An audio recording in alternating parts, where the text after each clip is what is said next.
Okay, so before we begin, I would like to remind you that we are recording this session. And so during Timothy's presentation, it would be greatly appreciated if you guys stayed on mute until questions are going to be asked towards the end. And that would be greatly appreciated. Um, so I'm going to start off with a little prayer, and then Terry, I would like for you to introduce our guest. That's all right. Um, all right, here we go. God who longs to gather like their children, like a hen gathers their chick under her wings. We invite you into this time with the gen2gen group as they hear from our youth director, Timothy. We are grateful for your love and compassion for each of us on at every stage of life's journey, calling us your own. We ask that we hear from Timothy today, that you give us eyes to see and ears to hear how you might be moving in and through the youth of LAUMC. Inspire us, inspire in us new imaginations for what bringing up young people in faith look like today. We ask all these things in the name of your own Son, Jesus Christ, through the power of the Holy Spirit. Amen. Amen. Good morning, everybody, and welcome. I'm Terry Morrison, and it's my honor and privilege to introduce our guest speaker today, Timothy. Timothy is our new director of youth ministries, as I think most of you know, and he's been working with youth for the last 8 years. Timothy earned his Master of Divinity from Emory University, where he was a Woodruff Scholar. His undergraduate studies were at Azusa Pacific University, where he received a Bachelor of Arts in Youth Ministry and the Humanities. Timothy and his wife, who were married in October of 2021, have been living outside of the Sacramento area for the last couple of years. But Timothy is originally from New England, but after 18 years of snow and ice and whatnot, he decided to move to California. Yay, West Coast. In his downtime, he enjoys playing all sorts of games and cooking and finding all sorts of new restaurants. Olivia, his wife, earned her Bachelor of Arts in Theater and the Humanities, also from Azusa Pacific University. And she enjoys music and movies and traveling. They're both very avid bookworms. Timothy, we are so excited to have you today, and we warmly welcome you. And if you don't mind pronouncing your last name for our audience, I would appreciate it. Thank you and welcome. Good thing. Yeah, the way how you would pronounce my last name is Loewen-Elofson. So Loewen is actually Olivia's maiden name. Elofson is my bachelor name, I guess. I don't know. We decided to hyphenate both of our names when we got married back in October. So yeah, we decided to share our last names when we got married, just as like a way of representing that we are equal partners in our relationship. Yeah, so I do have, as I said before, that I have a little bit of a slide deck. So I don't know if I have the ability to share screen. If so, let me see if I got this. Can everyone see that? You should be able to share. Yes. Fantastic. All right. So today I have a little bit of a talk prepared. This is just to quickly introduce me, what I'm about, what we're going to be, what the plan and hope for the youth program is going to be, and then also just the third part's going to be moving into how gen2gen, how I can start to see gen2gen helping out, how you can also get involved. So without further ado, let's see. All right, so let's talk about like where I'm coming from. So as you heard from my biography, I actually I grew up outside of Boston in the town next to where the Patriots play. In case that is a concern that you might have a Patriots fan in your midst, I guarantee I am actually not a big sports fan, so you don't have to worry about that. Most of my family, though, are Patriots fans and Boston Red Sox fans, so please don't hold that against me. Um, that being said, when I growing up, I actually was born into a family that was attending a Pentecostal church, and so for a long period of time, I had this. I grew up with this understanding that the world was there was like this dichotomy of like good and evil, the physical world versus the spiritual world, where the physical world was inherently bad and fallen and stuff like that, where the spiritual world was this like inherently good thing, and that like the goal of the Christian life was to essentially like escape from the uh, I get to escape from the physical confines to go to heaven. Um, However, that really started to change when I went into middle school. My mom at the time had just got, she had been a stay at home mom.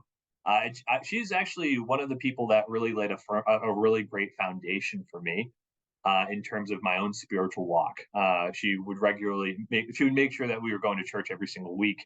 And then even at home, she would try and be intentional about about talking about faith in some way, shape, or form, and introducing us to things like a basic form of Bible study. Um, and then when she went back to work as a high school teacher, she was teaching like mathematics, engineering, computer science. One of her high school students invited her to a fundraising dinner for her youth group, and my mom was like, "Wow, this is actually a really healthy youth program. I think we're going to switch churches." And so we started attending a Christian Missionary Alliance church, which was this first bend towards or shift away from like escape from the physical world to really the purpose or part of the call of living as a Christ follower is to serve our fellow human beings. The founder of the Christian Missionary Alliance actually started the denomination because of uh, what he believed was a need to go to cities in the middle of the Industrial Revolution and work among people who were on the margins of society. And so during this time, I start to shift in my thinking towards like what spirituality looks like. Additionally, during the first week that we showed up, uh, pre I met my first mentor. His name was Andy, and he struck me as kind of odd and interesting due to the fact that growing up in a Pentecostal church of 40 people, where the youngest person next to my older brother and myself was 35. Um, we also used to wear like only like colored shirts and stuff like that. I met Andy at church on a Sunday, and he was wearing a hoodie sweatshirt. And this is like a 38-year-old man, and I'm like, what's going on here? But that led into a whole relationship where Andy actually happened to be the youth pastor, and I started going to youth group, and every single week, because I had tons and tons and tons of questions, he would always make time for me and a couple other students to meet over at like a Chipotle or a Panera Bread, and we just wrestled with questions. He made space for us to ask questions, and if we ever asked a question where he didn't know the answer to it, which was oftentimes very frequent, one of the things that he modeled for me was the fact that he's willing to say that, I don't know, what do you think, or hey, I don't know the answer here.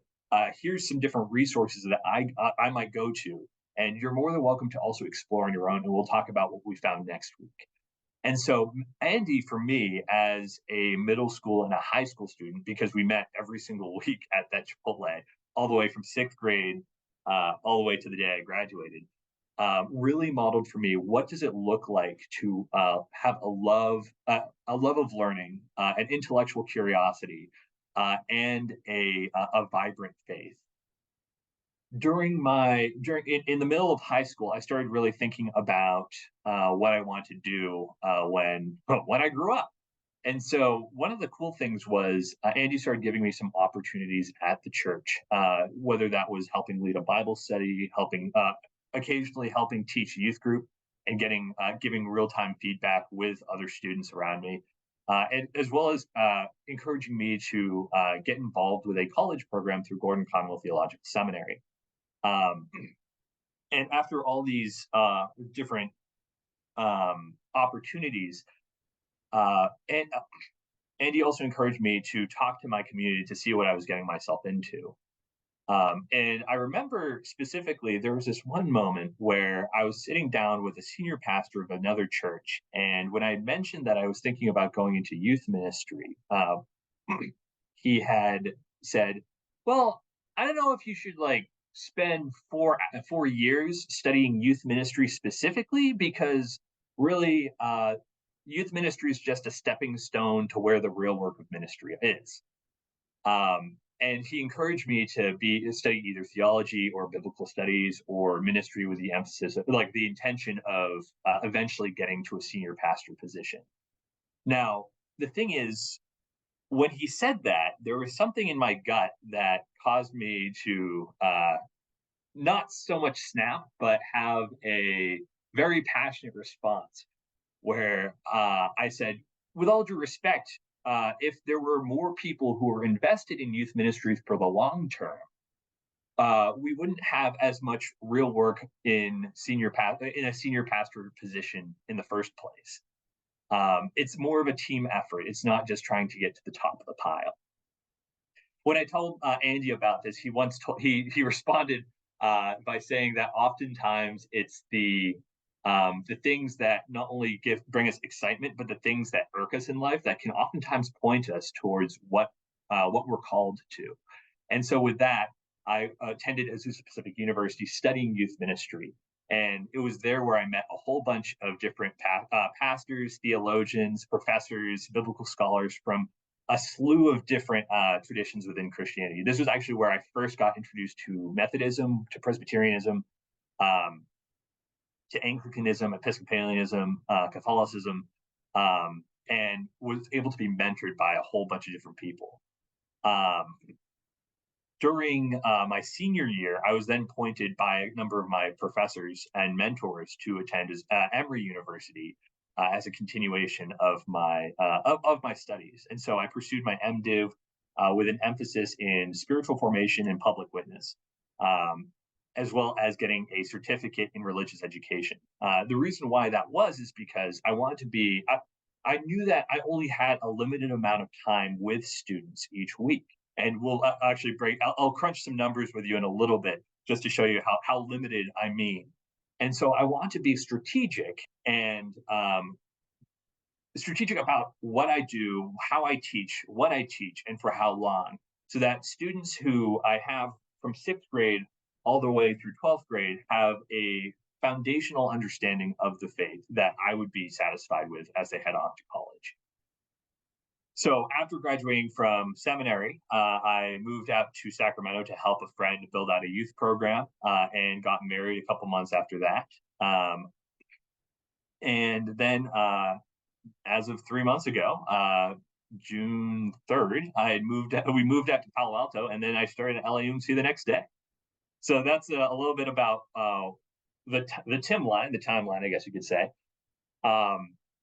And the reason why I wanted to just give you a little bit more about my context is in partially because of the fact that my background is interested in spiritual formation. Honestly, one of the quotes that I oftentimes rely on is this quote that the past is never dead. It's never even past. Oftentimes, we aren't aware of what stuff we bring into our everyday lives, stuff that has formed us, stuff that has affected us. And so it's important for us to take the time to figure out how we've been influenced, how we've been formed, so that we know how we are most likely going to respond, react, and even interpret the world around us. The mentor of one of my mentors, his name's Dallas Willard, he once said that much of our problem is not that we have failed to get what's in our head down to our heart. Much of actually what hinders us is that we've had a lot of malformation in our head, and it's gotten down into our heart. And it oftentimes controls this inner dynamic of what's going on in our heart, what we love, so that even with the aid of the Word and Spirit, we struggle with trying to pull one another straight. when we are being influenced by a number of different stories, a number of different narratives, a number of different people saying this is the way we should live, that is in contrast, or that's contrary to the gospel of Jesus of Nazareth, that can give us a distorted lens of what the gospel, what this larger story that we buy into looks like. And so that brings me to a quick question. What are some things, and I'd love for people to just like post in the chat or even like unmute yourself. Um, what do you think forms us? What are some factors that have formed you? This could be anything from like like mentors or background, stuff like that.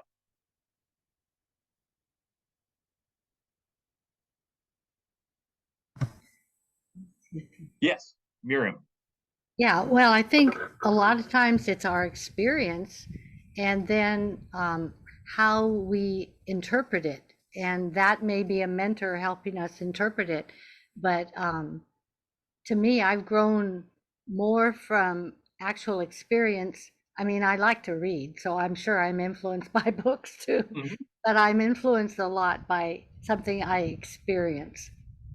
Yeah, a lot of our experience, like whether that's through direct experience, hands-on experience, or even indirect experience, or as my mentor Andy once said, indirect mentorship through reading, through like reading something like Thomas Paine or one of the classics. Someone who's not in front of you, but has written down their thoughts for us to try or to enjoy and stew over. Yeah, that's great. Muriel says family culture. Jeff says his father. Yeah.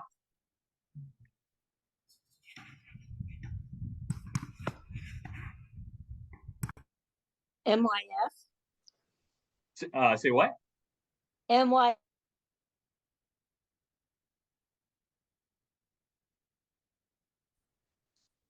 So you broke up there for a sec. Okay. Methodist Youth Fellowship during high school. Gotcha. Yeah. So a after school club, our extracurricular activities, our religion, tough times. Yeah. LAUMC, our religious community. Yeah. All these different things are contributing factors to what really colors the lens through which we view the world. And so one of the things when it comes to my own teaching strategy is going to be trying to be as aware and as sensitive as I can be to all of these different factors and more. A recent book that I personally would, by the way, you're gonna get hit with a bunch of different books that I recommend. Like in any conversation, I'm always reading like 2 or 3 or 4 books, and so this is a book that I just recently finished reading. But it's called This Here Flesh by Cole Arthur Riley. And she sums up a really great point. She says, as a Black woman, I'm disinterested in any call to spirituality which divorces my mind from my body, voice, or people. And so she mentions how just how her embodied experience, her background, her race, her belief system, all these different things, all influence and feed into and form how she experiences her own Christianity. And one of my core convictions is that if the gospel is supposed to be good news, the gospel should be good news to like all people, not just a few people, but all people, trying to honor and dignify each and every single person's experience. It shouldn't try to diminish a person's own experience or a person's collective experience from like their background or their personal history or their family history. It should be freeing and life-giving to all people. So that brings us to part 2, which is the what. So here's kind of like my mission statement, which is I believe, or we believe, that in everything we do, when it comes to ministry, when it comes to youth ministry, we should become more like Christ. This is like discipleship when we're talking about this, a lifelong effort. The way by which we do that is by becoming more like Christ is through embracing the way, the truth, and the life modeled by Jesus of Nazareth. And so when we're talking about something like the way, which can sound like a quick, pithy statement, we're talking about the means by which we walk in love. So part of the or a core part of the gospel is that we have been reconciled to God, and we're by being reconciled to God, we also are reconciled to our neighbor and to the whole of our creation. This is part of this. You've probably heard people talk about like the already but not yet nature of the kingdom of God, and so the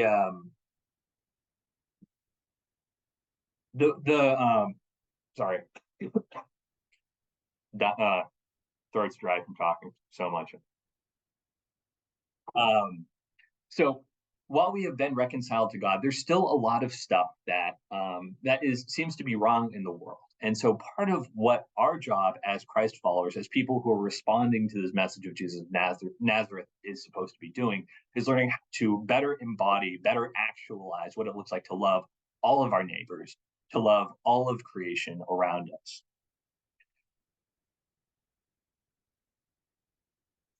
The second part is truth. When we're talking about truth, we're talking about sound doctrine. When we're talking about that, this is more what is the gospel, not as well as what is this larger story that God is telling, and who is the person that we gather around? Who is Jesus of Nazareth? Because there's a lot of different ideas about who Jesus is, who God is. So when we talk about the truth, we want to try and drill down on some core convictions about what that means, because once we have the truth, this like larger frame, we can start to paint a lot more inside the frame.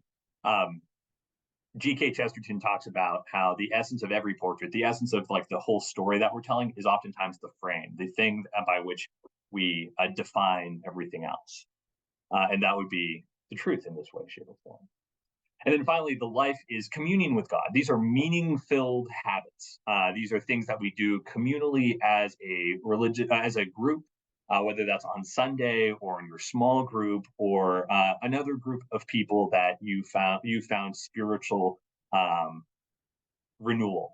The reason why I have both bread and wine here and super soakers is because one of my favorite books, another book I would recommend to you, is called The Liturgy of the Ordinary.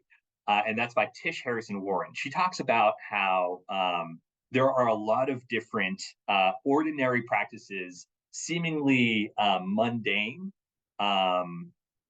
practices that we already engage in that can be reminders and on-ramps into a more intentional contemplative spirituality because of the sacramental nature of seemingly mundane objects, whether that's food, whether that's water. Every single time you step into the shower or get sprayed with a super soaker, you're invited to remember the waters of baptism, things like that. And so these are ways that we are invited to constantly remind ourselves that we are in constant communion with God. So the way how I personally try to live this out or actualize this within youth ministry is through a combination of programming, relational ministry, and also resourcing others. So that brings us to part 3. There's a problem I got to bring up, some bad news, and then an invitation for us all. So the first thing is, I'm not the Messiah. That's the bad news. I just want to let everyone know. How many of you have watched Life of Brian? Because I'm a huge fan of Monty Python. You might hear me quote Monty Python from time to time. Yeah, I'm not the Messiah. I just work for him. I'm not. I hope I never get mistaken for a Messiah like Brian does in the movie. And if anyone starts doing that, I will shut them down as fast as possible. So that being said, when it comes to the purpose of youth ministry, one of my favorite scholars. Oh, hold on a sec. Yes, blessed are the cheesemakers. One of my favorite scholars recently, his name is Andrew Root, and he talks about how youth ministry used to be a cultural artifact that was perfectly adapted for a moment of like the 1960s, 1970s, 1980s, where students had a lot of free time after high school. and youth ministry, youth groups specifically offered a healthy alternative to drugs, sex, rock and roll to take up some time. But one of the developments we see nowadays is that we have a lot of students who are overscheduled, that they are constantly involved in like 3 or 4 or 5 or 6 extracurricular activities. And this is partially because of the fact that parents and students want to live good lives. Parents want to be good parents. Students want to have a good enough resume to apply to colleges or to apply to post high school jobs, to get into good programs, which will then get them good jobs, which will allow them to be happy. And so one of the questions that parents are asking is, how can I help my student find their thing? And for a lot of students, youth group specifically doesn't have the same return on investment as, say, after school team that they can get recruited from, or mathletes, or the robotics team. And so youth ministry, if it's meant to thrive and survive in the 2020s, needs to be aware of this and also adapt. So youth ministry's aim is not just providing a good life, where helping students find their thing will lead to happiness, identity, and recognition. Youth ministry aims for a capital G good life. So if any of you have been acquainted with like the classics or the humanities, there's like something about like virtue theory. It talks about like, what is good? What does living well look like? And so youth ministry's task in the 2020s is not just to provide extra programs to try and beat out basketball or robotics or these other things that help students find their thing. It's actually also to give them a completely new framework through which to interpret these things they're already involved in, to give them a new vision of what it looks like to follow Christ, to follow Jesus in while being on a cheerleading team, or whether they're interested in like culinary school. What does it mean to be a Christ follower while I'm doing computer programming? And then also offer practices in which the point of life is then to recognize and encounter Jesus in the here and now. And so the title is a pun, where he's not saying that youth ministry needs to come to an end, but rather the end of youth ministry, the point, the telos, is to seek the good. It is, in summary, as Andrew Root concludes, the end of youth ministry is joy. So one of the ways that this happens, or one of the other things is that I'm only one person, and believe it or not, I cannot be in 3 places at once or omnipresent like God. Again, I'm not the Messiah, and the thing is that even though I certainly can have intentional programming and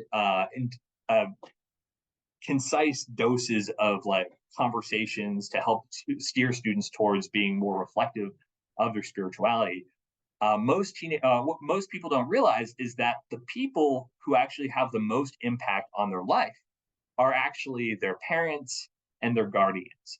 And so part of my job is to resource parents and guardians, grandparents, folks like that, to be able to have more intentional conversations and activities to invite them to start building out that vision and those practices I mentioned before, that Andrew Root mentioned before.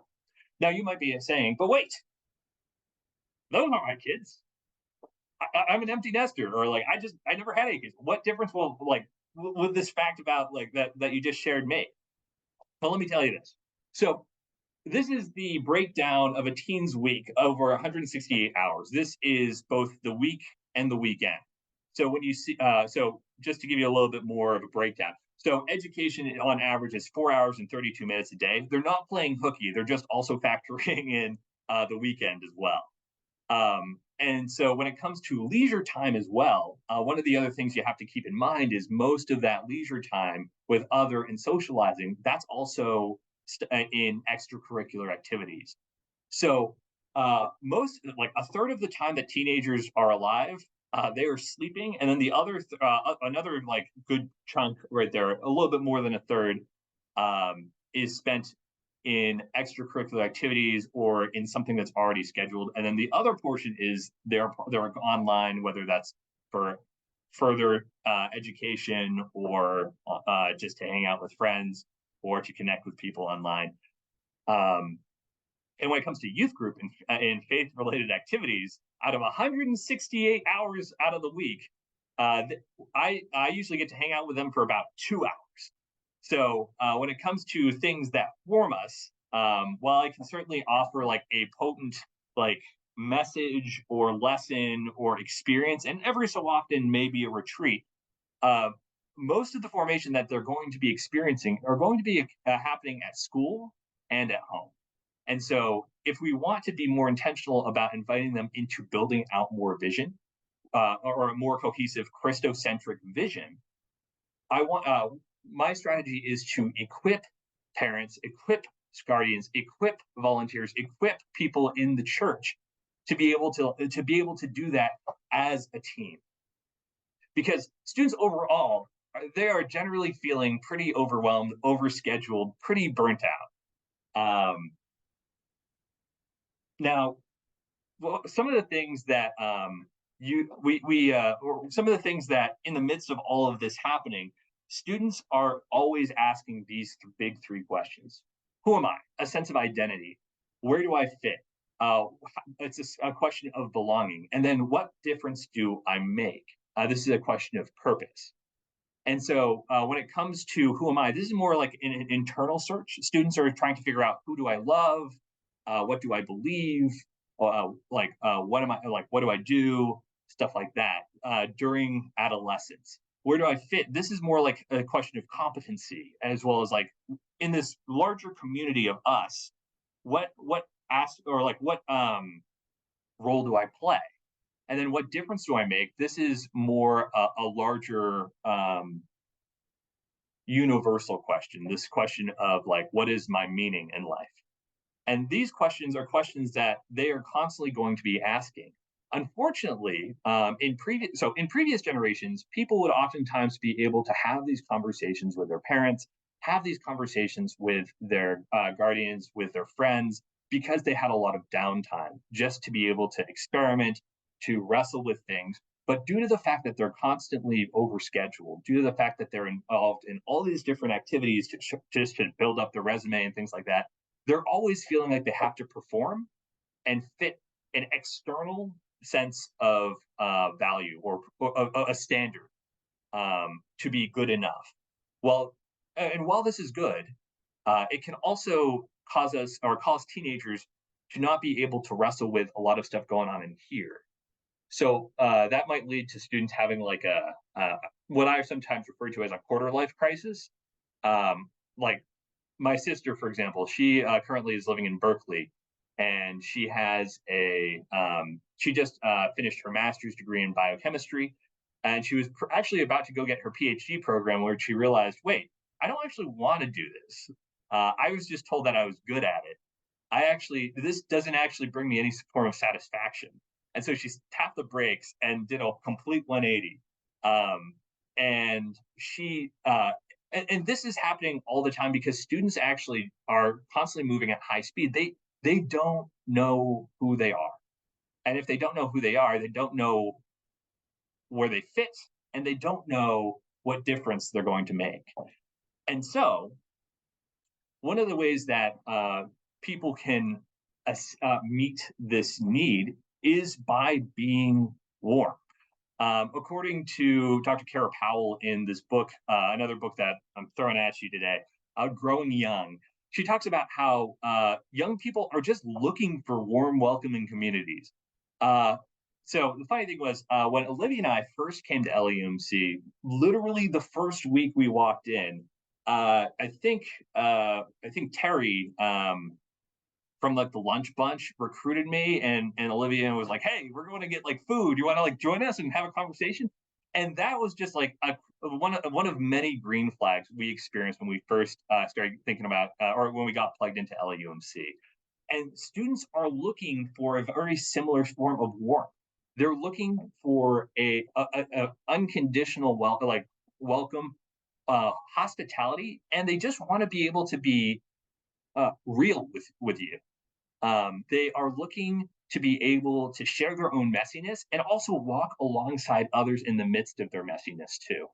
Um, an antidote to being scheduled, to being over programmed, is to provide a lot of just like or provide as many unscheduled places as for quality time, and to have like unhurried, unrushed conversations with teenagers. And this is she goes on to talk about systemic support, so how a church as a whole can be modeling this building out a family-like community that embraces young people as fully participating members, inviting them to participate not just as the church of tomorrow, but the church of today. How can these students serve, whether that's in tech ministry, whether that's in some service opportunities, whether that's at the Mexico trip, whether that's even helping run Creekside or LAUMC's services in the morning. Ways to help them see themselves as active citizens here and now, not just waiting on the sidelines, so that they can also experience what it's like to be a key component of this religious community. Additionally, one of the other cool things that that she talks about is that cross-generational discipleship is also super beneficial for not only young people, but for everyone in the congregation. One of the cool things about having an intergenerational book study or a Bible study is that you can see how different generations will pick up and notice different parts of the text, things that are important to you, different ways to read a text, whether that's like metaphorical or literal, or sometimes it takes the eyes of a like a 5-year-old to ask a question that helps us read the text in a completely new light. One day I was leading a Bible study and at a young adults group, and one family brought their toddler into the Bible study, and and we were talking about Jesus feeding the 4,000 or the 5,000, and this one toddler all of a sudden just like raised his hand. He goes, why is this story so fixed, like focused on the color of the grass? And because there's this like in one of the gospels, it goes out of its way to mention the fact that the grass is particularly green, and like that's just a unique feature. And we were invited into this moment of wonder and contemplation, because instead of just trying to get through the questions, because it reminds us of the fact that everything in scripture can be a moment of meditation and contemplation and reflection communally. And one of the things that I want you to walk away with today is the fact that within youth ministry, within ministry as a whole, faith isn't just passed down, it's passed around. It's something that we as a community do together as a body. So again, as a group of people, these are 3 questions that you can also start to speak into, just as being warm people, being people who reach out to teenagers, being people who reach out to even like young adults in the church, helping them wrestle with questions of who am I, where do I fit, what difference do I make? And so this actually brings me to a couple things of how you can help. So first off, you should just be curious with students, check in with them, see how, like, get to know them, get to ask them some questions. I just met this one student who she's on a wrestling team and she's thinking about getting into rugby too. And then another student who like designs battle bots and stuff like that with robots.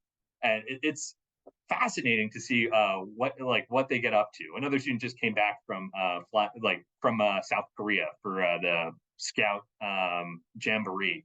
And that was a whole fiasco. So, I mean, and they just can tell you story after story after story. And once students know that you care, they will care what you know, because they oftentimes will stop and say, hey, I'm wrestling with this question in my life. I'm wrestling with this particular thing. Could I get your perspective on this? This oftentimes opens the door to greater community, greater relationship, even opportunities for discipleship. Speaking of, one of the this is like a 1 year / 2 year plan that me and Jung are going to be working on is a gen2gen and youth collaboration. One of the ways that one of the ways that we are anticipating youth ministry to be changing is by offering mentorship and apprenticeship opportunities. And that's so, as I mentioned before, students and parents are asking about like, what's the return on investment? And a lot of students are trying to figure out what they want to do, what they're about, things like that. And so one of the things that I'll be doing on my end with the youth program is asking underclassmen and upperclassmen and some middle schoolers, like, hey, what are you interested in learning? And from there, Jung is also going to be asking a lot of the wisdom generation and people in gen2gen, hey, what was your background? Like, what do you do for work? What are your hobbies? What are you passionate about? Like, what are you interested in? Like whether that's with books or gardening or I was talking to Bob Bowles. He used to be like a computer programmer for a while, and like students love talking with him about that. And so one of the things that we're hoping to do is once we figure out what students are interested in, and then finding out this pool of the pool of resources that all of you represent, being able to possibly have like these quick or these meetings with between someone from gen2gen and with youth, have a conversation about that thing, give some perspective, ask questions to the teen, and the teen will ask questions for review, and that hopefully will lead to mentorship opportunities to help them start to answer that question: what does it look like to be a Christ follower with this passion or with this background, with this job? And then another opportunity that this is more like shoot for the moon is I'm going to hopefully, if we do another Changemaker Fellowship after this one, is apply for some grants. And that's where we're going to start reaching out to people in the congregation and in the community and saying, hey, and going essentially a step further than just mentorship, saying, hey, would you be interested in doing or having an unpaid intern? And then we have this grant that we can provide for students so that they can get hands-on experience in the area that they're interested in, while also with the caveat that the person that they're interning for will have like a conversation once or twice a week to check in with them, to build that relationship, to build that community, because we also we don't just want to provide them with experience, but in many cases, a lot of students are trying to help support their families too. And so we're not only just bringing them up in the faith, we're also possibly even helping them make a living, to help them with their daily bread too. That's another worthwhile form of return on investment. Finally, another way that you could possibly help would be just adopt a youth volunteer. There are a lot of young people, and a lot of parents that are pouring into the youth. And one of the sayings I always tell people, and you've probably heard this before, is that you can't pour into other people out of an empty cup. So being able to support and provide for others as they are providing for the youth as well, giving them some advice. If like a youth volunteer is having a difficult time with a teenager, maybe sharing your own experience when you were working with teens, if you had a teen in the house at one point, what you did, things like that, or maybe even just take them out for tea, take them out for coffee, and others that depending on what your proverbial cup of tea or coffee is. And then there's probably going to be a lot more ways that that you can help and support that didn't cross my mind, but if it comes to my mind, I will certainly bring it up. You'll probably hear it on a Sunday or in a bulletin or something like that, and I will also reach out. So if you're interested in all the different facts, all the different things of the research of that I was sharing with you today, here is a bunch of different books that I would recommend. One of the ones that I personally would also suggest is the one at the last two on the bottom.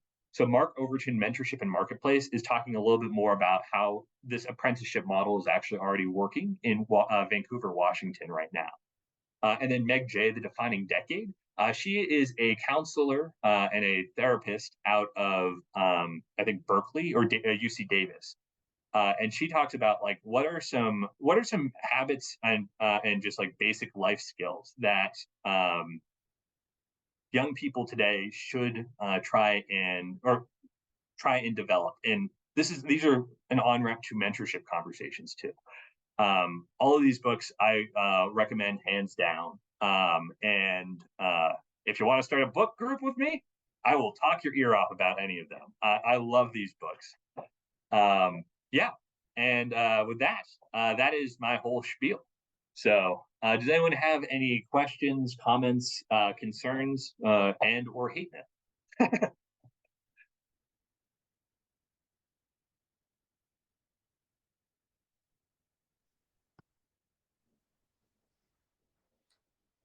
Timothy, can you hear me? Yep. This is Philip Lyman. A question I have is, have you any ideas for new activities that might be appealing to young members of our church and would serve to attract more? I'm thinking of the role that I've seen our choirs play for so many years. Mm-hmm.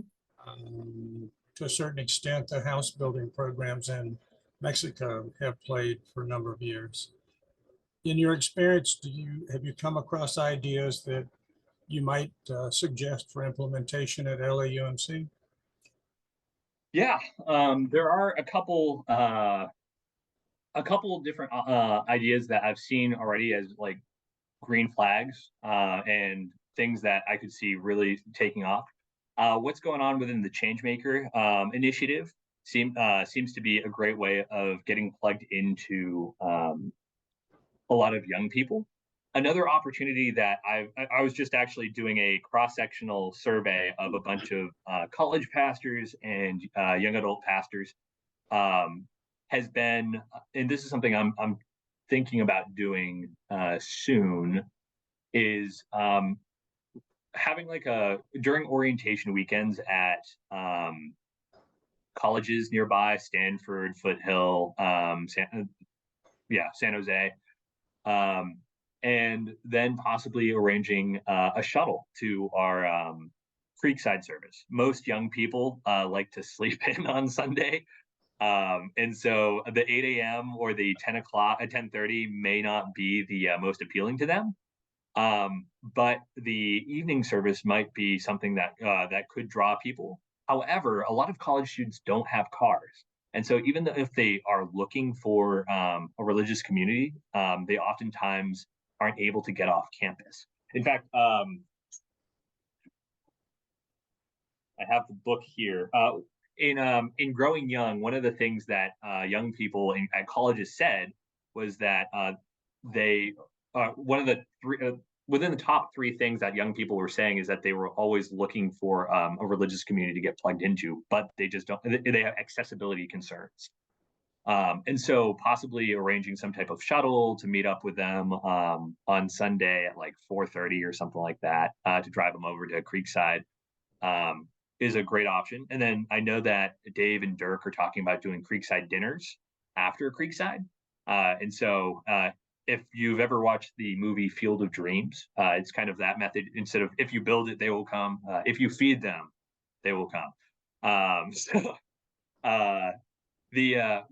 That's one a second opportunity for engaging with young people. Another thing that we are looking at doing is we're collaborating with I'm personally collaborating with a couple other churches in Los Altos. I've just connected with Claire Rana, who's the rector over at Christ Episcopal, and we're actually going to be doing a joint fall retreat. And so from there, we're going to be able to. We're starting to think about pooling resources and possibly reviving the village, which happened for about 3 years. So that we have parents and also being able to get resourced as well. So that's another portion of young people in terms of getting engaged. So one suggestion might be a thespian club, an acting club. LAUMC years ago had an adult thespian society or club. I I don't believe it still exists, but it was always small and it wasn't centered on youth, although there were young members. Every idea like this requires somebody to be the leader and somebody to have real skills. So you'd be looking for several people actually, if you were pursuing this or any other idea, who have some foundation in whatever it is you're doing, like singing or acting, whatever, and also some fundamental leadership skills.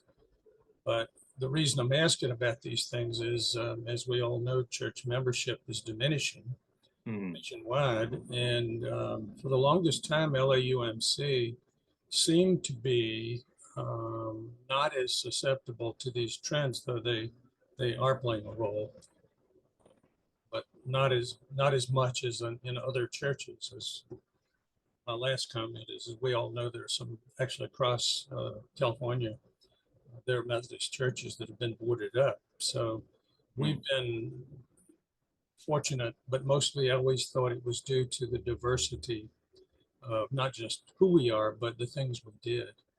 So those are my thoughts. Thank you. Thank you.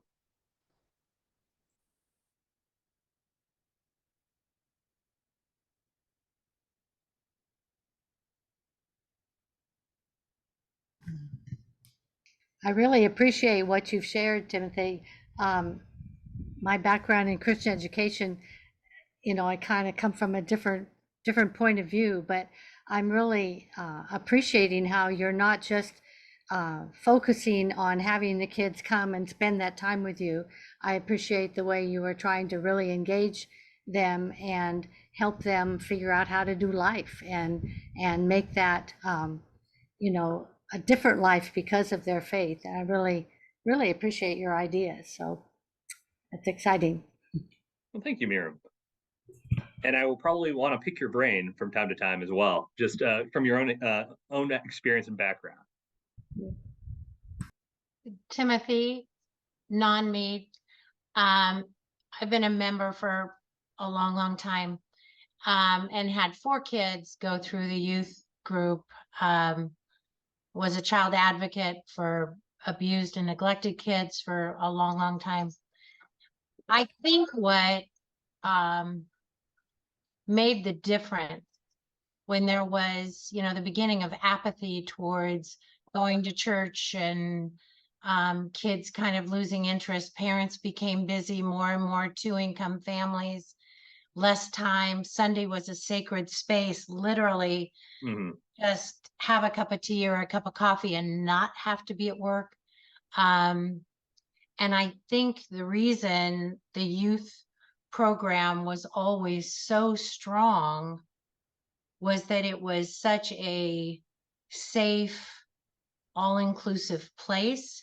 And while there were gen-to-gen opportunities for experience always, that space they had with each other, I always thought of Dirk and Carol as my secret weapon in parenting, because I knew my kids had other people that I completely trusted to give them guidance as they experience difficulties or obstacles in their youth years.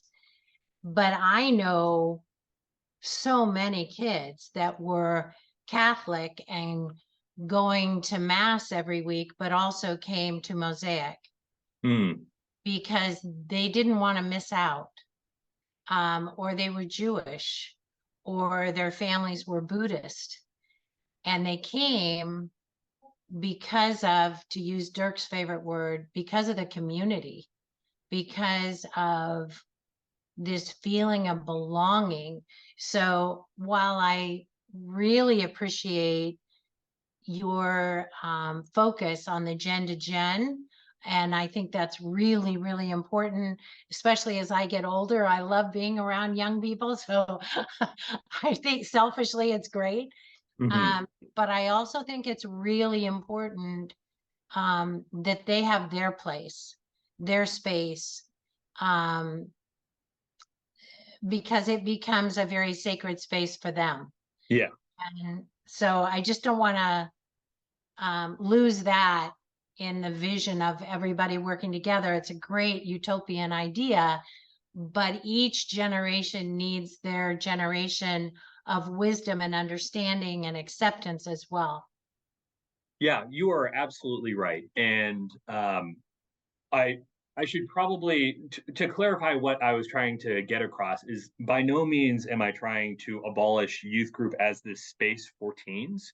I was more talking about like things to come and supplement what is already going on.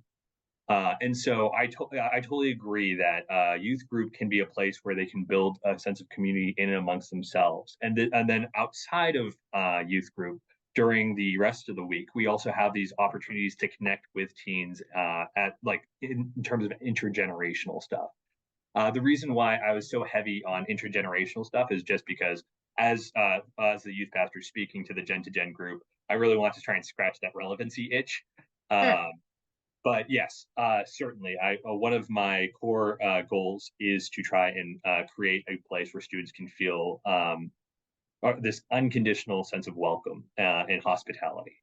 So yes, thank you for bringing that up. And yeah, I think the thrust right now needs to be on building. It's been really sad to watch it just kind of disintegrate. And there used to be over 100 kids up there every Sunday, so it's hard to see that. yeah, and I know that Carol and I meet weekly to try and talk about like what we can do in terms of collaboration and building together. So that's something that really excites me about the next 2 years. Good.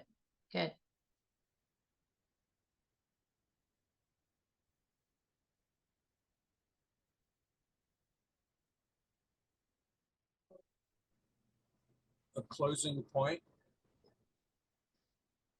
This is Philip Lemon. I wanted to say thank you to Kyle Aiken-Fodera for getting the word out. He kept, You're welcome. he kept repeatedly getting the word out. And this is really for effective notice purposes in big organizations that are all composed of people all spread out. This is how you have to do it. Some people don't grasp that. Kyle, you did. You did an outstanding job, and thank you. You're welcome. You're welcome. And anytime I will do my best to send out as many reminders as possible. I frequently need to remind myself to remind you guys. So, it's still It a work. works, Kyle. You're awesome. Oh, thank you. Thank you. Thank you. Timothy, we thank you so much today. You just gave us so many good insights, and we applaud you and we welcome you, and we're so happy that you have joined us, and we look forward to lots of good interactions and gen2gen activities and so forth. So we really appreciate you and Olivia, and we welcome you, and we look forward to lots of fun times. So thank you. Thank you, everybody. Have a good day. Thank you.